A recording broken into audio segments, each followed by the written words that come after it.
What level of dancer am I? Well, let's find out together. Hi, my name is Caitlin. I am a dancer, but I also run a dance studio, and something I've done this year is levels.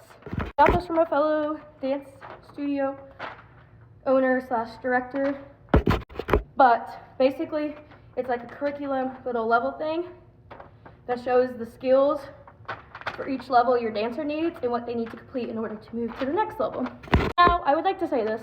Obviously, within each level, there's like little tiny things in between that your dancer really needs to get to move on to the next one. But in training for these skills, it kind of helps you get the rest of those. So anyways, I'm trying to get back into serious dance training again. 2026 is going to be my year to put myself out there more as a dancer and to make more dance content myself outside of line dancing.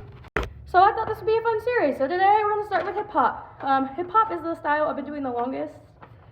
The first 2 years I did dance, I only did hip hop, fun fact. So for me personally, that's where my roots started. It's not my favorite style of dance, but I do love it. And also, this is controversial, but to me, outside of line dancing, because I think the easiest style of dance is line dance, I think hip hop personally is the second easiest for me. Do not get offended by that. So we're gonna start with it. We're just gonna take it column by column.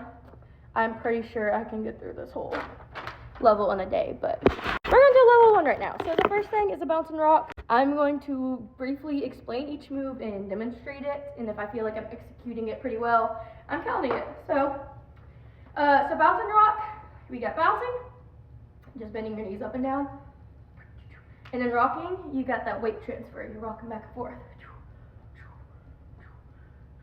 right?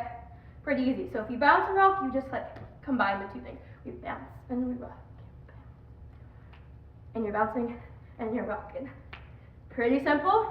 Next is step, touch, all in the name. We step, and we're just going to touch with our toe. Step, and touch with our toe. Step, and touch with our toe. Really quick, some of my dancers, when they did this, they try to just do this. But when I teach it, I like to teach them to go up on their toe because it makes it a little bit easier. I'll go from an angle. So I'm like this, and your knee's a little bit more bent, and you're not really picking them up as much. You're not getting as much movement. Hip hop is pretty bouncy, so if they just do this touch, it just makes it go smoother and it flows better because that knee's already bent, ready to move to the side. Next is a jazz square. I'm going to show you the way we do it in my hip hop classes, and then there is another way to do this. There's a couple different ways to do a jazz square, but we always do the 1, 2, 3, 4. 1, 2, 3, 4. So we kind of swipe that first corner. 1, 2, 3, 4. 1, 2, 3, 4. Real quick, the other way I've seen it done is like this. And it's like a smaller square. Well, I did that wrong. I don't know how many people do it that way, but that's another way I've seen it. Next, we got a slide and a step. Slide, and we step. Slide, and we step. Slide, and we step. Slide, and we step. Last one, tuck jump. There's different ways to do tuck jumps. I have a specific way I like to teach in my hip hop class, because we have palm cheer classes here, and in cheer, you gotta do the whole arms. Hip hop, that's not necessary. We don't need that. So in hip hop, we're just gonna squat and jump it up. And I like to teach them to bring their arms into a broken T, to try to lift your knees up and try to hit your elbows. Like, don't lean down, but try to bring your knees up to your elbows. Because when I say tuck, a lot of kids want to tuck behind them. So doing this just helps something knees to elbows. I'll do it one more time. Wait. And then land in the squat on your toes.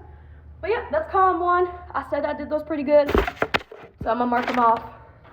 And we'll go to the second column maybe tomorrow.